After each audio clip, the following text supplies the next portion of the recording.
Christmas had always been our season. Every year, when December arrived and the city slowly dressed itself in lights and cold winds, she would squeeze my hand and say, "This month feels different with you." And I believed her. I believed every word, every smile, every promise wrapped in warmth, just like the scarves she loved and the sweaters I pretended to like. That year felt even more special. It was supposed to be the Christmas that sealed everything. The Christmas we promised each other. We had planned it weeks in advance. No big parties, no loud crowds, just us. A quiet evening, fairy lights on the balcony, cheap hot chocolate that somehow tasted better when shared, and a small Christmas tree we bought together from a street vendor who swore it was lucky. She laughed when he said that, then looked at me and whispered, "Then it's perfect for us." I remember that moment clearly. Her eyes were shining, reflecting the tiny bulbs around us. In that second, I felt rich, richer than anyone else in the world. We weren't perfect. We argued like everyone else. Sometimes over stupid things, late replies, misunderstood tones, the past that refused to stay buried. But every fight ended the same way, with a promise. A promise that we were choosing each other, again and again. "This Christmas," she said one night while lying beside me, "I want it to be just us. No drama. No ghosts from the past." I smiled and kissed her forehead. "I promise." She promised too. Looking back now, I realized something painful. I was the only one who meant it. The days before Christmas were full of small happiness. She sent me pictures of decorations she liked, hints about gifts she wanted, and voice notes saying she missed me even when we had just met hours earlier. I replayed those messages at night, smiling like an idiot, thinking this is what love is supposed to feel like. I bought her gift carefully. I didn't have much money, but I wanted it to mean something. I chose a silver bracelet. Simple, elegant, nothing flashy. Inside the box, I placed a small note. "No matter where life takes us, choose me. I will always choose you." I folded that note 3 times, just to make sure it fit perfectly. It felt like sealing my heart inside that box. She, on the other hand, kept teasing me. "I got you something big," she said. "How big?" I asked, laughing. "Big enough to change everything," she replied. At the time, I thought she meant something romantic, something symbolic. I didn't know how cruel those words would sound later. Christmas Eve arrived quietly.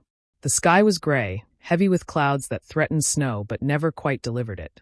The city buzzed with last-minute shoppers and car horns, but inside me there was peace. I kept checking my phone, waiting for her message. We were supposed to meet in the evening, exchange gifts, and spend the night together watching old movies we'd already seen 100 times. Her message finally came, but it wasn't what I expected. "Hey, something came up. Can we meet a little later?" I stared at the screen for a few seconds. Later wasn't a problem. It never was. "Sure," I typed back. "Everything okay?" There was a pause. Longer than usual. "Yeah, just family stuff." Family stuff. That phrase had always ended conversations without questions. I didn't push. I trusted her. Love, after all, was about trust. As the evening grew darker, I got ready. I wore the jacket she liked, sprayed the perfume she once said reminded her of home, and checked the gift box at least 5 times to make sure it was still there. Another message came. "I'll text when I'm leaving." That was it. No heart emoji. No miss you. No can't wait. A small crack formed in my chest, but I ignored it. I told myself I was overthinking. Christmas had a way of making emotions louder than they needed to be. Hours passed. The city outside my window sparkled with lights and laughter, but my phone remained silent. I refreshed my messages again and again, as if doing so would magically make her appear. At around 9 p.m., I finally called her. No answer. I called again. It rang longer this time, then went to voicemail. A strange heaviness settled in my stomach. Not panic yet, just unease. Like the quiet before a storm. Then my phone buzzed. Not from her. It was a photo. From a mutual friend. I opened it without thinking. And just like that, the Christmas we promised each other shattered. There she was. Not alone. Not with family. She was sitting across from him. The guy she had once told me not to worry about. The guy who was just a friend. The guy from her past who supposedly meant nothing anymore. The photo was taken in a warmly lit cafe, decorated with Christmas ornaments. They were smiling. Not polite smiles. Not awkward smiles. Intimate smiles. The kind of smiles people wear when they feel safe together. My hands went cold. I stared at the photo, zoomed in, zoomed out, hoping, praying, that I was misunderstanding something. But there was nothing to misunderstand. Her body language said everything her words never did. A minute later, another message came from her. I'm sorry. I should have told you earlier. That was it. No explanation. No reason. No apology that meant anything. Just sorry.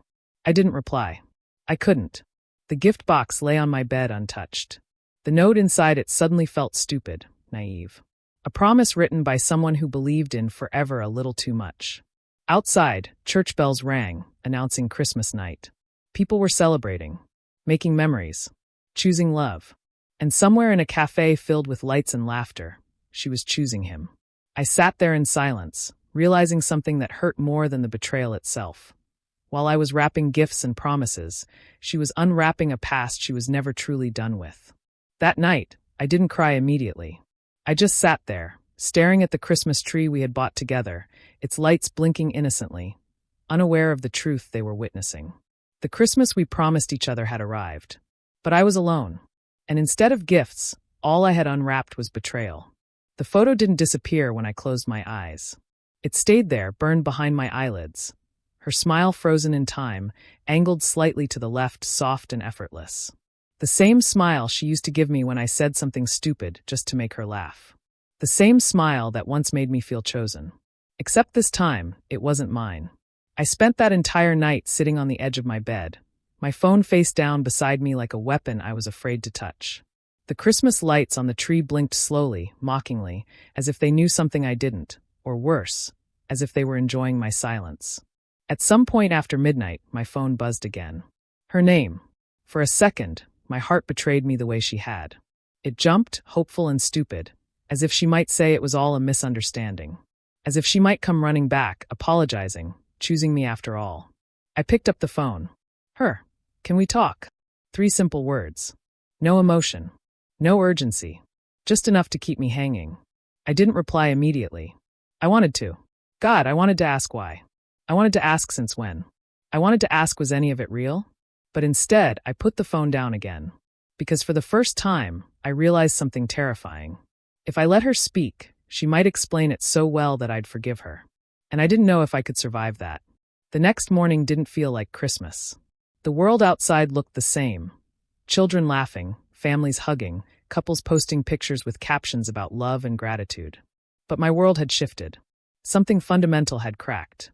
I finally replied to her message hours later. Me. I saw the photo. There was a pause. A long one. Then the typing bubble appeared. Disappeared. Appeared again. Her. It's not what you think. Of course it wasn't. That sentence should come with a warning label. It always means it's exactly what you think, but I hope you'll doubt yourself. I didn't respond. A few seconds later, another message came. Her. We just talked. That's all. Just talked. Funny how talking now required secrecy, lies, and choosing a cafe over the person you promised Christmas to. Later that day, she called me. I answered this time. Her voice sounded normal. Too normal. Calm, almost rehearsed. Hey, she said softly, like nothing had happened. Hey, I replied, surprised at how steady my own voice sounded. There was a brief silence, heavy and uncomfortable. I didn't plan for you to find out like that, she finally said. I laughed. Not because it was funny, but because it hurt too much not to. So there was something to find out, I said. She sighed. You're twisting my words. No, I replied. I'm finally hearing them clearly. She started explaining. Or justifying. Or maybe doing both at the same time. She said he was someone who understood her past. Someone who had been there during a difficult time in her life. Someone she never completely got closure with. Closure. Another dangerous word. So you needed closure, I said slowly, on Christmas night. She didn't answer immediately. That's not fair, she finally said. I almost asked her what was fair about any of this, but I stopped myself. I was tired of asking questions that only had one answer. What about me? I asked quietly. Where do I fit into this? You matter, she said quickly. You know you do. I closed my eyes. You don't lie to people who matter, I said. Silence. That silence told me more than all her explanations combined. A few days passed like that. Half conversations, unfinished sentences, excuses wrapped in apologies. She didn't say she cheated. She didn't say she didn't. Everything lived in that gray area where guilt hides best. Then came the smile. We met in person a few days after Christmas. She asked to talk, said she needed to see me. Against my better judgment, I agreed. She looked the same. Beautiful. Familiar. Wearing the coat I once said made her look like a movie character. For a moment, my heart weakened. Then I saw it. That smile. She smiled at me the way she always did, but something was missing. Or maybe something extra had been added. It wasn't nervous. It wasn't guilty. It was calm. Peaceful. The kind of smile people wear when they've already made a decision. And suddenly I understood. That smile didn't belong to me anymore. We sat across from each other, just like she had sat across from him in that cafe. Why did you come? I asked. She looked down at her hands. I didn't want to lose you. I nodded. But you already did something that risks that. I know, she said. But it's complicated. It always is, I replied. She looked up at me then, and smiled again. Soft. Almost kind. And that's when it hit me harder than any confession could have. She wasn't smiling because she loved me. She was smiling because she felt relieved. Relieved that the secret was out. Relieved that she didn't have to juggle lies anymore. Relieved that no matter what happened next, she would be okay. That smile was never meant for someone still fighting for the relationship. It was the smile of someone who had already let go. You're not angry, she said, almost surprised. I am, I replied. I'm just done being loud about it. She frowned. So what happens now? I thought about the gift still sitting in my room. The bracelet. The note. The promises. I thought about the photo. The cafe. The smile. I don't chase smiles that aren't meant for me, I said. Her eyes widened slightly. I didn't mean to hurt you, she said. I know, I replied. But you didn't mean to protect me either. That was the truth she couldn't deny. When we stood up to leave, she hesitated, as if expecting a hug. Or maybe forgiveness. I stepped back. As she walked away, she turned once, just once, and smiled again. And for the first time, it didn't break me. Because I finally understood something important. A smile that doesn't belong to you isn't a loss. It's a warning. And that day, I stopped mistaking her happiness for my responsibility. The Christmas promise was already broken. Now, I was learning how to let go of the pieces, one smile at a time. Midnight changed everything. Not loudly. Not dramatically. It changed things the way snow falls, quiet, slow, and heavy enough to bury what was already broken. After meeting her, after seeing that smile that no longer belonged to me, I thought the worst part was over. I thought I had already hit the deepest point. I was wrong. Betrayal doesn't end in one moment. It echoes. And that night, those echoes followed me home. The city was unusually quiet. Christmas decorations still hung from streetlights, blinking lazily, as if refusing to accept that the season was already dying. The air was cold enough to sting my face, and somewhere between one step and the next, snow began to fall. Soft. White. Innocent. I stopped walking for a moment and looked up. Snowflakes landed on my jacket, melted instantly, and disappeared, just like her promises. Midnight snow has a strange beauty to it.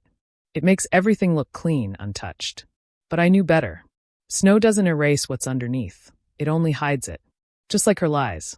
When I reached my room, I didn't turn on the lights. I sat in the dark, letting the silence press against me. My phone lay on the table. I hadn't blocked her. I hadn't deleted her number. Some part of me still wanted the truth, no matter how much it hurt. And as if she sensed that weakness, my phone buzzed. Her. I didn't tell you everything. Of course she didn't.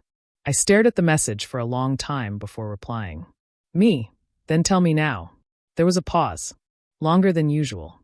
The kind of pause where someone decides how much truth they can afford to lose. Finally, the message came. Her. I didn't plan for it to happen. That sentence landed heavier than any confession. Didn't plan for it. As if betrayal was an accident. As if choices weren't made long before that cafe. Long before Christmas night. I typed slowly. Me. But you let it happen. 3 dots appeared. Disappeared. Appeared again. Her. I was confused. Confused. Another word people use when they want forgiveness without accountability. I leaned back against the wall, memories flooding in uninvited. Late nights when she said she was tired. The sudden distance. The way she'd look at her phone and smile without realizing it.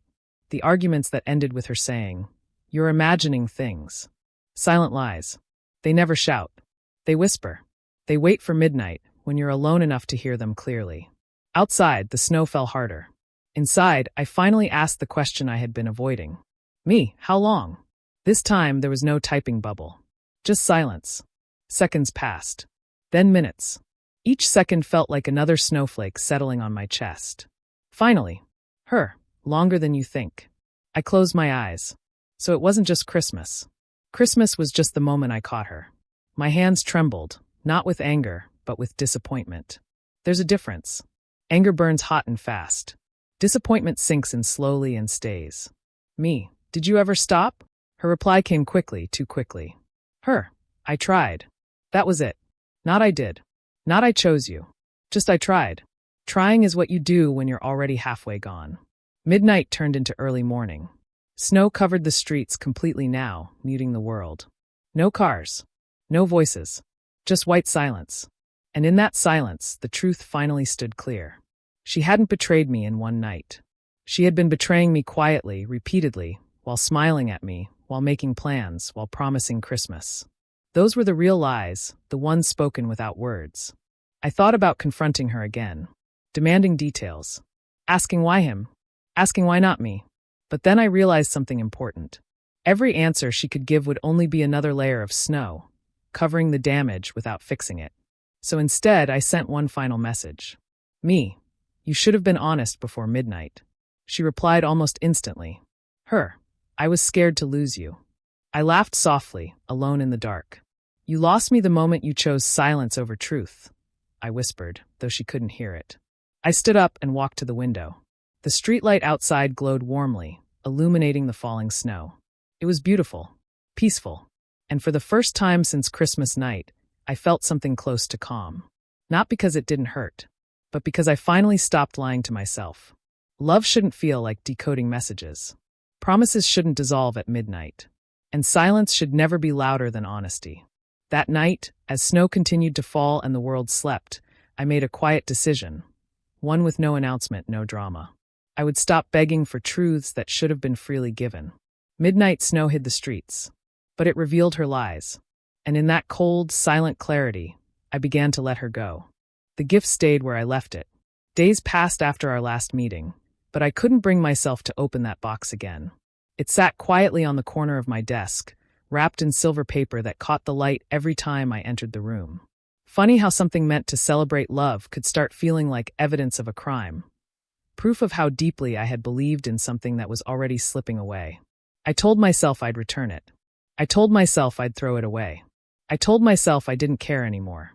But every night, my eyes went back to it. Because that gift wasn't just for her. It was for the version of us that no longer existed. She didn't message for 2 days. No apologies. No explanations. No, are you okay? Just silence. At first, the silence hurt more than the betrayal. Then slowly, it began to feel honest. At least silence didn't pretend. On the third night, my phone buzzed. Her, can we meet one last time? One last time. Those words are never as clean as they sound. They drag memories behind them. They reopen wounds under the excuse of closure. Still, I agreed. Not because I hoped for anything, but because I needed to finish something inside myself. We met in the evening, just before midnight. The city was quiet, wrapped in cold air and leftover Christmas lights that no one had bothered to take down yet. They blinked weakly, like tired stars. We stood near the same place where we had exchanged our first, I love you. She arrived late. Again. She smiled when she saw me, hesitant this time, unsure. Not the calm smile from before. Not the relieved one. Something had changed. Hey, she said. Hey, I replied. We walked in silence for a while. Our footsteps echoed louder than our words ever could. Finally, she stopped. I owe you honesty. I looked at her. You've owed me that for a long time. She took a deep breath. I didn't plan for it to happen. But when I saw him, everything came back. I nodded slowly. So I was just the pause between chapters? Her eyes filled with tears. That's not fair. I smiled sadly. Neither was Christmas. She admitted it then. Not in dramatic words. Not in a full confession. Just enough truth to finally end the lies. She said she hadn't physically cheated, but emotionally, she had already left me long before Christmas night. She said she tried to choose me, but part of her was still tied to him. She said she didn't know how to let go. I didn't want to hurt you, she whispered. I looked at her, really looked at her, and felt something strange. Not anger. Not love. Clarity. You didn't want to be alone, I said. That's not the same thing. She didn't deny it. The air grew colder as midnight approached. Somewhere nearby, people were celebrating, laughing, hugging, counting down to something new. We stood there, surrounded by endings. I brought something for you, I said suddenly. Her eyes widened. You didn't have to. I know, I replied. I reached into my bag and pulled out the small box. The silver wrapping looked dull now, worn from being carried around like a secret.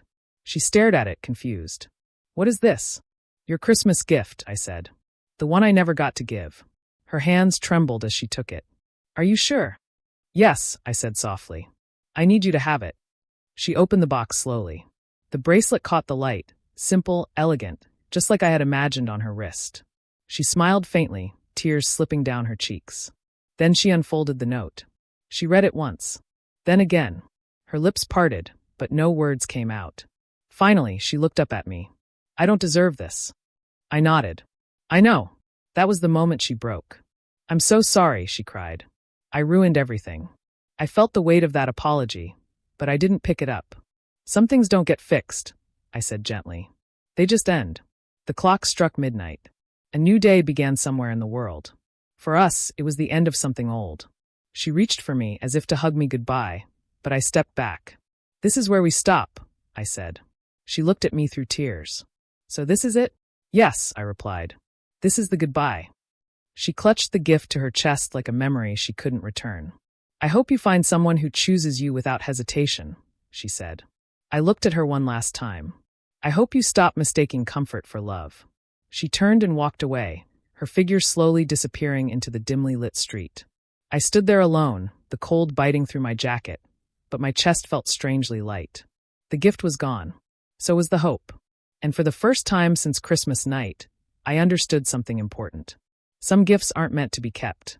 Some promises aren't meant to be fulfilled. And some goodbyes, no matter how painful, are the only way forward. That night, love didn't leave me. Illusion did.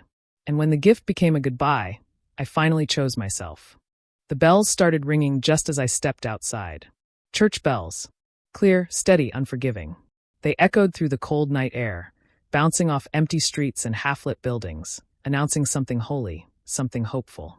A reminder that somewhere people were celebrating, holding hands, forgiving each other, believing in new beginnings. And I was walking away. The door closed behind me with a soft click. No dramatic slam. No shouting. No last words chasing me down the stairs. Just silence. The kind that follows a decision you've already made long before your feet finally move. Snow had started falling again. Slow, lazy flakes drifting down like the world wasn't in a hurry at all. Like nothing had changed. Like my heart hadn't just rewritten its entire future. I pulled my jacket tighter around myself and took a breath that burned my lungs. The air was cold, sharp, real. For the first time in days, it felt honest. I hadn't planned this moment. There was no speech prepared. No final message saved in my notes. No dramatic exit line that would make her regret everything instantly. Real life doesn't work that way.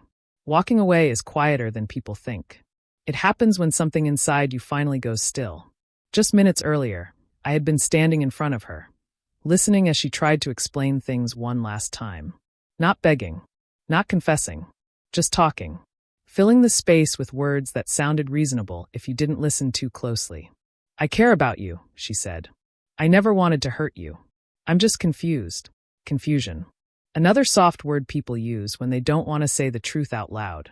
I watched her lips move, but my mind kept drifting to something else, the bells. I could hear them faintly even then, ringing somewhere far away. They felt like a countdown. Not to reconciliation. To goodbye. There was a time when I would have stayed. I would have argued, questioned, tried to fix things that weren't mine to fix. I would have believed that love meant endurance. That if I just held on a little longer, she'd eventually choose me again. But something had changed. The photo. The smile. The calm in her voice. All of it had quietly rearranged something inside me. I realized I wasn't standing in front of someone fighting for us. I was standing in front of someone deciding how to leave without feeling like the villain. And I refused to be the collateral damage of her indecision. So what do you want to do? She asked finally, looking at me like the answer could still surprise her. I looked at her for a long moment. "I want peace," I said. She blinked. "Peace?" "Yes," I replied. "And I don't think I can have that with you anymore." Her face changed then, not dramatically, but enough. A flicker of something crossed her eyes. Fear. Or maybe just the realization that this conversation wasn't going the way she expected. "You're really going to walk away?" she asked. I nodded. "I already have." That's when I turned around and left. No hug. No handshake. No let's stay friends. Some connections don't deserve an afterlife. As I walked down the stairs, my phone vibrated in my pocket. I didn't check it. I already knew what it would be, another message trying to soften the impact. Another attempt to keep the door half open. I stepped outside instead. And the bells were louder now. Each step away from that building felt heavier than the last. Not because I wanted to go back, but because I was carrying everything I didn't say. All the memories tried to line up against me as I walked. The first time she laughed at one of my jokes. The night we stayed up talking until sunrise. The way she used to hold my arm in crowded places, as if claiming me without words. Love doesn't disappear when it's betrayed. It just becomes heavier. Snow crunched under my shoes, grounding me in the moment. I focused on that sound, on the rhythm of walking. Left. Right. Away. The bells rang again, filling the sky. I wondered how many people heard them and felt joy. I wondered how many were like me, walking away from something that once felt sacred. Halfway down the street, I finally stopped. Not because I was unsure, but because I needed to feel it fully. I let the cold seep through my clothes. Let my breath come out shaky. Let the ache rise without pushing it away. This was grief. Not the dramatic kind people cry about in movies, but the quiet kind. The kind that settles in your chest when you realize the future you imagine no longer exists. I reached into my pocket and pulled out the small box. The gift. I had carried it with me without thinking. Muscle memory, maybe. Or habit. The weight of it felt different now. Heavier, pointless. I opened it slowly. The bracelet caught the streetlight, silver against the white of the snow. It was still beautiful. Still untouched. Still full of meaning that would never be received. I unfolded the note. "No matter where life takes us, choose me. I will always choose you." I smiled. A sad one. "I did," I whispered to no one. "I really did." Then I closed the box again, not to give it away, but to let it go. I didn't throw it away. Not everything needs a dramatic ending. I placed it gently on a nearby bench, right under a streetlight, where someone else might find it. Someone who hadn't broken any promises yet. Someone who still believed. And then I walked on. The bells continued to ring as I moved farther away, but they started to fade. Distance does that. Not just to sound, but to pain. With every step, I felt something loosen its grip on me. Not the love. Not yet. But the need to be chosen by someone who couldn't choose clearly. I realized something important in that moment. Walking away wasn't weakness. It was self-respect finally catching up with love. My phone buzzed again. This time I checked it. Her. "Where did you go?" I stared at the screen for a few seconds. Then I typed. "Me. Somewhere I don't have to compete for honesty." I turned the phone off after that. Some conversations don't need closure. They end the moment you stop explaining yourself. By the time I reached the end of the street, the bells had stopped. The silence felt different now, not empty but open. Like a blank page. Snow kept falling, covering footprints behind me. Erasing evidence of where I'd been. I didn't know what came next. I didn't feel strong or healed or victorious. But I felt something better. I felt free from waiting. And as I walked into the quiet night, alone, cold, heart-bruised but intact, I understood this. Sometimes the bravest thing you can do is walk away, while the bells still ring, and everyone else is celebrating a story you were never meant to finish. The morning after Christmas betrayal didn't arrive with fireworks or dramatic music. It came quietly. No messages. No apologies. No explanations. Just light, thin and pale, slipping through the curtains, touching the walls of a room that no longer felt like it belonged to the man I had been. For the first time in weeks, I woke up without reaching for my phone. That small act felt strange. Almost illegal. As if my hand had forgotten years of conditioning. Checking for her name, her presence, her validation. But when I realized what I was doing, I didn't force myself to check. I let the silence stay. And in that silence, something inside me finally began to breathe. The first few days after walking away were the hardest. Not because I missed her voice, but because my mind kept replaying memories without permission. The way she laughed when she was genuinely happy. The way she leaned into me during cold nights. The way she once said, "If we ever fall apart, it won't be because of lies." That one hurt the most. But pain has a strange purpose. It doesn't just wound, it teaches. And slowly, I started noticing things I had ignored before. I noticed how tired I had been while trying to keep us together. How often I had swallowed my doubts just to protect her comfort. How I had confused loyalty with silence. Loving her had felt like holding glass too tightly, beautiful, but always dangerous. Letting go felt like bleeding at first. But bleeding meant I was alive. I went outside more. Winter air bit into my skin, sharp and honest, unlike the warmth I had faked for so long.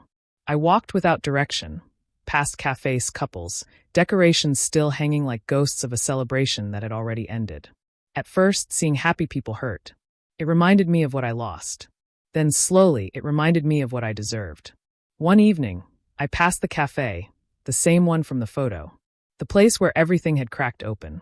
I stopped across the street, watching people inside laugh and talk, unaware of the meaning that building held for me. For a moment, anger surged. Then it faded. Because places don't betray you. People do. And that cafe no longer had power over me. I walked past it without looking back. There was a message from her a week later. Just one. "I hope you're okay. No, I miss you. No, I was wrong. No, I choose you." I stared at the screen for a long time. In the past, that message would have been enough to pull me back. To make me reply with kindness I didn't know anymore. To reopen doors that should have stayed closed. This time, I did something different. I didn't reply. Not out of revenge. Not out of pride. But because I finally understood something important. Closure doesn't come from conversations. It comes from decisions. And I had already made mine. The new year arrived quietly too. No big resolutions. No dramatic promises to be better. I had learned that real change doesn't announce itself. It builds slowly, invisibly, until one day you realize you're no longer the same person. I focused on myself in small, unromantic ways. I fixed my sleep schedule. I worked harder. I said no when I wanted to. I stopped explaining myself to people who never truly listened. There were nights I still felt lonely. Healing isn't linear. It never is. Some evenings, memories crept back in like uninvited guests. But they didn't stay long anymore. Because every time the past knocked, the present reminded me why the door was closed. One afternoon, while cleaning my room, I found the gift. The bracelet. Still in its box. Still untouched. For a moment, I considered throwing it away. But instead, I opened it. The silver caught the light, simple, elegant, timeless. I unfolded the note I had written weeks ago. "No matter where life takes us, choose me. I will always choose you." I read it twice. Then I smiled. Not a bitter smile. Not a sad one. A peaceful one. Because for the first time, those words finally made sense. They were never meant for her. They were meant for me. I didn't throw the bracelet away. I didn't keep it either. I donated it, along with the box, to a charity shop downtown. Letting go doesn't always mean destruction. Sometimes it means redirection. Spring came earlier than expected. The snow melted. The air softened. The city shed its winter skin, and so did I. I started noticing things again. Music, sunsets, conversations that didn't revolve around pain. I laughed without forcing it. I smiled without checking if anyone noticed. People around me said I looked different. Calmer. Lighter. They were right. Because when you stop carrying someone else's indecision, your shoulders finally relax. I didn't run into her again. And that felt right. Some people are chapters. Not endings. Not destinies. Just chapters. And you don't reread chapters that already taught you what you needed to learn. One evening, months later, I stood on my balcony as the sun dipped below the skyline. The sky burned orange and gold, colors I once wanted to share with her. Now, I watched them alone. And I wasn't lonely. I thought about Christmas night, the betrayal, the silence, the pain that felt unbearable at the time. Then I looked at who I had become. Stronger. More honest. More whole. That was the real gift. Not the bracelet. Not the promises. Not even the love. But the clarity. Christmas betrayal didn't end me. It woke me up.